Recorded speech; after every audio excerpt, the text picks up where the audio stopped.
Dating 4 months. I am the kind of person who cannot let dirty dishes rest in the sink for longer than an hour, flosses every single day, and is constantly scrubbing her bathroom. My boyfriend, not so much. I noticed pretty early on that organization/cleanliness wasn't as high a priority for him as it is for me, but at the time I only noticed things like clutter on his floor and unfolded clothes, so I figured it was a normal level of bachelor slob and that I could live with it. I mean, I can get pretty messy too when I'm especially busy in lab and other things just take higher priority. However, as we have grown more and more comfortable around each other, he has really begun to relax and reveal the true extent of his bachelor frogness. He will wear the same clothing for days on end, even if he worked out in them. In the morning he will often avoid brushing his teeth, saying he'll do it after he eats because then I can be even cleaner, and then he'll conveniently forget after breakfast. He doesn't wash his hair because he read somewhere that the oils in your hair will reach equilibrium and you will no longer look greasy. This may be true for some people, but it does not seem true for him. Plus, I think you are still supposed to rinse your hair, just not use shampoo, and he doesn't always rinse his hair regularly because he will go multiple days without showering properly. He does usually shower right before seeing me, thankfully, but on days when I catch him by surprise he is usually unshowered. I have not investigated his hairy man ass, but judging from smells once or twice during oral, I am not convinced he wipes well every time. One time I walked in on him in the bathroom and he was wiping his penis on the curtain. After sex, I always go and pee while he throws away the condom. Or that was the plan. Anyway, I helped him move out of his sublet this month and found something like 30 used condoms under his bed because he must just have forgotten. When he masturbates he just lets his jizz dry wherever it may land. He thinks I don't know this, but the suspiciously discolored/stiff spots on his blankets are one of many signs. He always washes his dick in the sink before we have sex and claims it is because he just really likes being clean. The one time I pinned him down and took off his pants for a sexy surprise, his pubes were all crusty. The thing is, as foul as all this makes him sound, he doesn't come off as obviously foul when you meet him. He doesn't smell horrible, just strongly like deodorant, which I suspect he rubs all over his body when he doesn't want to bathe. He is actually pretty stylish. He works as a programmer in a research context, spending most of his time alone or hanging out with equally gross computer scientists, so there has been little incentive for him to clean up in the past because nobody seems to care that much. I am his first girlfriend and probably the only one of his friends who is habitually close enough in his personal space to notice when his breath is funky or he has dirt encrusted on the back of his neck. Actually, most of the stuff I outlined above he probably thinks I haven't noticed, because he always tries to clean himself up and hide the signs if he knows we're meeting up. I suspect that a lot of his gross behavior is really just because he thinks he's getting away with it, rather than actually enjoying being this gross in itself. I've observed him getting a little cleaner when he finally realizes that other people are judging him. He started brushing his teeth and washing his clothes more often, for instance, and he often tries to pretend that he actually really prizes hygiene, even commenting on his coworkers' BO etc. I've tried subtly hinting to him that he should clean up, and he always says, "Oh yeah, I should do that." And then he'll make sure to clean better right before I show up at his place, but if I ever spot him around town on a day when we don't have anything planned he'll be all gross again. Clearly, subtlety is not working. However, I don't want to completely shame him either, nor do I want to have to be his mom and nag him all the time. I'm okay with a certain level of messiness. This isn't a total deal breaker for me, especially because the rest of our relationship is actually so darn good.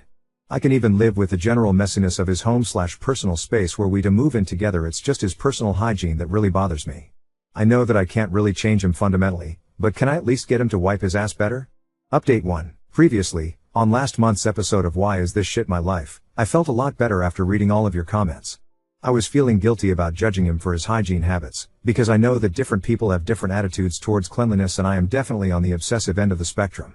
I took your suggestions to heart and decided to just sit him down and get it all out in the open. I framed it both as a quality of life issue, he might get diseases, etc., if not clean, and a professional issue, other people might notice, affect his career/networking opportunities. I tried to be respectful but clear, and I stated that although I really like him and can see myself with him for the long term, if he continued not to wipe his ass properly I would have to consider that a deal breaker. He was very quiet and didn't really have much to say at the end of the conversation, but he said that he was sorry that he had been making me uncomfortable and that he would try to shape up. He said that in particular because of his passion for his work, it's easy for him to lose track of time and forget to do things like laundry, and that he appreciated me for bringing up this issue. After that conversation, about a month ago, I saw lots of positive changes. He did 1 load of laundry, and dyed all his white shirts pink, which kind of worries me because I feel like this is something you figure out how not to do as a freshman in college at the very latest. So has he just never done laundry before? Started shaving and taking out the trash weekly, and always smelled fresh whenever I saw him. He even cleaned the bathtub. I was really proud of his progress. I did notice that he would get frustrated when I pointed out things that he had missed, like always having dirty dishes in the sink or not washing the kitchen floor, which is currently really gross because someone tracked mud and dog shit all over it. Now this is the bad part where I'm ashamed of myself and the way I acted. 2 nights ago he was over at my place, and he was smelling a little funky, so I just asked him if he had brushed his teeth that day and that I had a new bottle of mouthwash, if he wanted to use it. He completely blew up at me. He said that he didn't appreciate me treating him like a child and that I needed to respect that he was an adult capable of making his own adult decisions that were none of my business. I admit I didn't handle the situation very well. I got really mad and said that if he didn't want to be treated like a child, then he shouldn't act like a toddler who couldn't even wipe his ass, and that set off one of those burn the fields and salt the ground type fights that last for hours. He said that I was being really controlling and condescending and that I needed to watch myself because it was bordering on emotional abuse, and that he was already really clean, especially now that he was showering every day, so I should stop nagging him about it. I tried to clarify that I was proud of him for showering every day, but he just took it to be passive aggressive and got so mad he called me an uptight bitch and took his coat and left the bedroom and slammed the door. I didn't know what to do, especially since we have never had a fight this intense before, and he has definitely never called me a bitch, so I decided to just keep on sitting in the bedroom and let him cool down until he was willing to talk reasonably again. But after 20 minutes he still hadn't come back, and I couldn't hear him stomping around the common areas of the house anymore, so I started to get really worried. I mean, what if he had stormed out and gotten hit by a car? He also has a history of self-injury, so I was really concerned. I ran through the house and saw the light was on in the ground floor bathroom, and suddenly remembered that I had left my surgical kit on the sink. I know this sounds weird, but I work in a lab and don't want to keep my nice tools out because stuff gets stolen, and I suddenly got really scared that he had found it and it was quiet because he was cutting or something, so I burst through the bathroom door and he was rubbing his penis on the curtain again. My curtain. Obviously, I flipped out and asked him what the fuck was wrong with him, since there was TP right there in the cabinet if he wanted to get a new roll. He got really defensive and restarted the fight where we left off. In retrospect, I guess it was kind of funny cause he still had his penis out at this point. I just kept on staring at my curtain and trying to resist the urge to slap his stupid face. I asked him what the fuck he had been doing and why the fuck he thought it was an appropriate thing to do, and he said really angrily that it was my fault for yelling at him, and that anyway it felt good, and would you rather me just not fucking clean my dick because I'm pretty sure we just had a whole fucking fight about this bullshit. I told him he was disgusting and I was going to break up with him because he was such a disgusting slob. He said, "Are you really going to break up with me over a curtain? Really now? Really? Is that how much you value our relationship?" And I shouted, "Yes, get the fuck out of my house, you stupid cock," and pushed him out of the house. He tried to calm me down and apologize, but I just was so irrationally mad and kept on slapping his arm and slammed the door in his face. Eventually I heard his car start and drive away. I was still so mad that I didn't even apologize at the time and sent him a kind of mean text. "I can pick up my stuff in the morning. I know it must be hard for you to act like a human being, but please try not to wipe your penis on my things in the meantime." So that was 2 days ago and I still haven't gotten my stuff. He finally texted me back yesterday afternoon and said, "I'm sorry about the curtain and I'm sorry we're ending it this way. Can you call me?" Now that I've calmed down, I really miss him. I promise he is really amazing as a person, and we've never had any kind of fight like this before. I feel like we were both acting in ways we never thought we'd act, and I also feel really ashamed of myself for some of the mean things I said and feel like I hugely overreacted in the fight and definitely shouldn't have gotten physical at the end when I shoved him out of the house. I feel a little bit like the rhetorical crazy you shouldn't put your dick into. I wish there was some way to fix this, but I don't know how. I've never had a big relationship fight before. Also, even though I want to make up with him and apologize for my behavior and for slapping/pushing him, I don't want him to think that he can just backslide into gross habits again. I'm not sure how to navigate the conversation. I guess if we do end up breaking up, I'll have a lot of free time on my hands for new hobbies. Maybe I can learn DIY home improvement and remodel my bathroom, sew some new curtains. So I wasn't going to describe this because it makes the whole thing even more ridiculous sounding, and also I felt bad about basically stripping my boyfriend of his dignity on the internet. But there's been a lot of questions about this, and since I'm heartbroken anyway, someone might as well get some entertainment from this. He was kind of holding his penis with one hand and slapping the curtain with it. I don't know how to describe it more than that. I think maybe he was trying to simultaneously shake off the pee and wipe the tip for efficiency. Since you all were so helpful before, I thought I would give a final update for anyone who was interested. So after I read all your comments last time, I didn't really know what to do. On the one hand, it really struck me when multiple people were saying that I must not have any self-respect to stay with and have sex with someone who was so unclean, and about how he was handling the situation so immaturely, as was I. But on the other hand, he really was the best boyfriend I've ever had, and I kept on missing him and basically behaving like a caricature of the lonely dumped girl and craving ice cream. I mean, it's not like he never wiped his ass, and he really was trying at the end. I kept on thinking that maybe I had not described the situation properly, and if I was better at explaining it, people wouldn't have piled up on him so much. I just kept on going back and forth and becoming more and more anxious that I wasn't going to make the right decision, and getting more and more anxious about how to respond to his text and about how we'd probably have some drawn-out multi-hour long conversation about the state of the relationship if we did reply, and about how I had a ton of finals coming up that week and couldn't afford to be anxious about this, which of course only made me more anxious, etc. When I get anxious or scared, unfortunately my response is to freeze and avoid. So I just didn't respond to his text at all, thinking that maybe if I slept on it I would come up with what to do. The next day, I kept on rereading his text again and again instead of working, so I decided to turn my phone off so I wouldn't be distracted. I don't have that many friends here anyway, so I figured nobody would be looking for me. He emailed me a couple times at my school email, but it was just stuff like, "Hey, did you get my text?" So I ignored it. When I turned my phone back on about 2 days later, there were literally like 50 missed calls and tons of texts. They started out kind of nice and just asking what I thought and saying he missed me, but by the most recent texts he was just calling me a bitch and telling me to go fuck myself and how ugly I was and how nobody liked me, in between calling me nonstop. I seriously did not know what to do. I haven't dated that many people before, but I'm pretty sure this is not normal behavior for a breakup. For the rest of the day I kept on getting texts and emails from him. All the emails were really harmless sounding for some reason, but all the texts were really mean. I kept on trying to ignore it and avoid the situation. Yeah, kind of a pattern, but eventually after a couple more days of this bullshit I finally put my big girl panties on and texted back, "I don't want to talk. Please stop contacting me," and I blocked his phone number and set a filter to send all his emails to spam. I figured he would get bored of trying to contact me eventually and calm down. After I sent that text, he didn't really try to contact me via any other avenues, and we don't really have mutual friends to worry about, so I figured we would just avoid each other and that would be that. Plus it was finals week, so I wasn't going to go out anyway, plus I'm not super social, so whatever.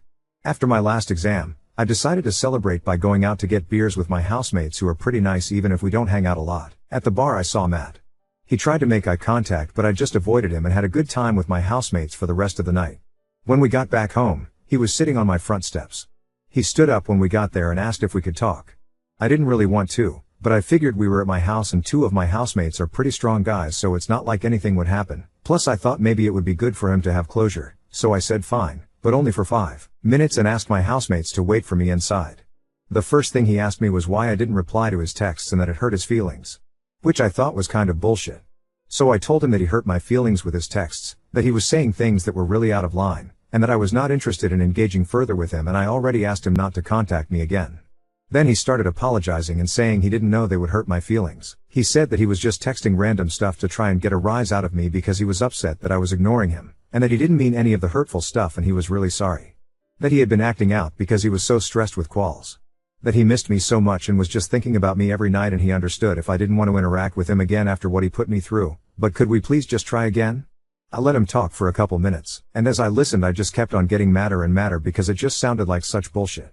But I didn't want to escalate like I did last time, so I just let him finish, and then I tried to say really calmly that originally I had been thinking about maybe trying again, but after all the craziness of the texts and how upset they made me, I didn't think it was a good idea. He said he was even more upset with himself and missed me so much that even though he had quals coming up, he really couldn't focus on them and was probably going to fail his quals if we didn't get back together because he just couldn't think of anything else but that. I told him that I was really sorry but I was not comfortable interacting with him anymore, and that I would like him to not contact me ever again, and that I was sure he would manage to pass his quals without me.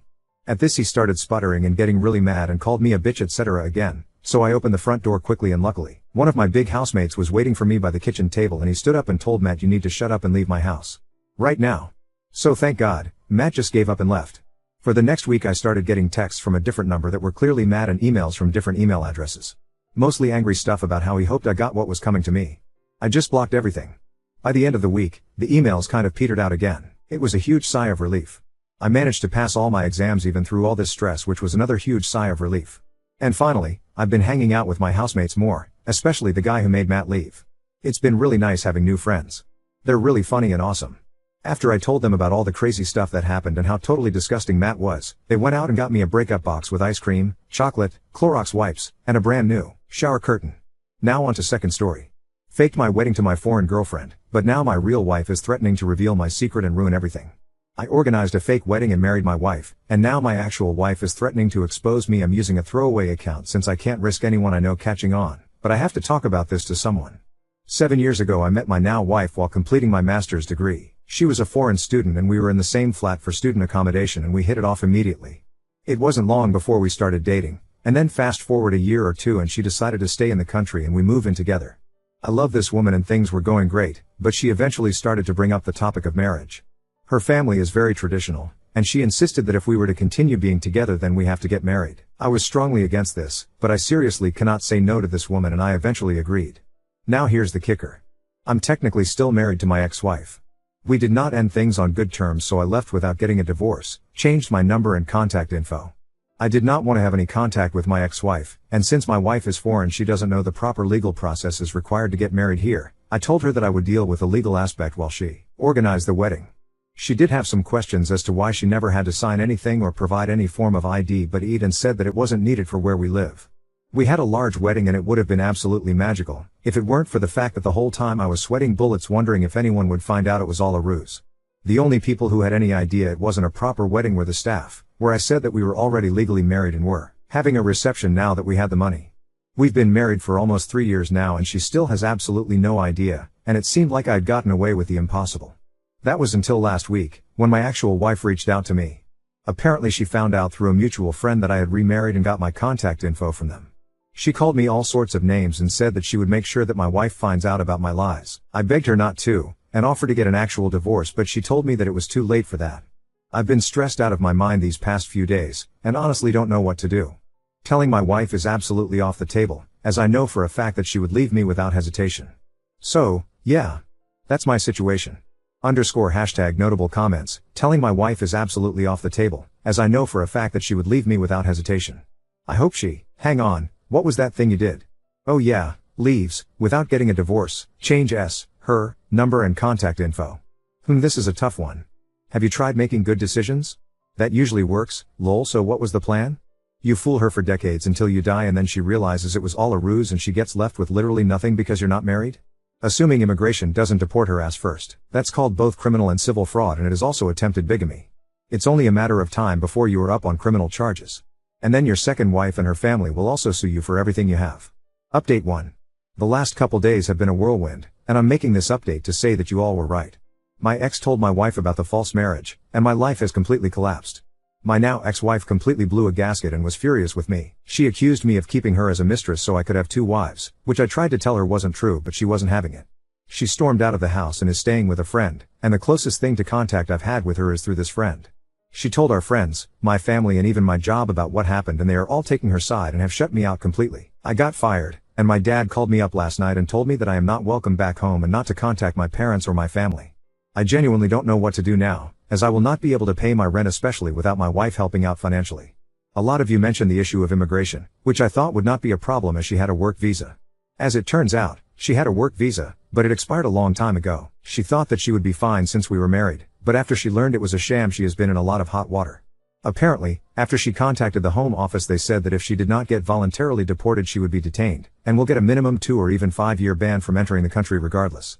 I am not entirely sure how her family took the news, but according to the friend she is staying with they are not happy with her and might not take her back, either. So, yeah. A lot has happened. I feel like complete shit and know that this could have all been avoided, and now I've completely blown up both of our lives. _editor's note. Some commenters think this is fake because she would have needed a wedding certificate to file her visa and because he got fired for private reasons, while other users claim both things are entirely possible in the UK, since COVID made things incredibly slow for years, and because employers have the right to fire somebody for doing illegal things.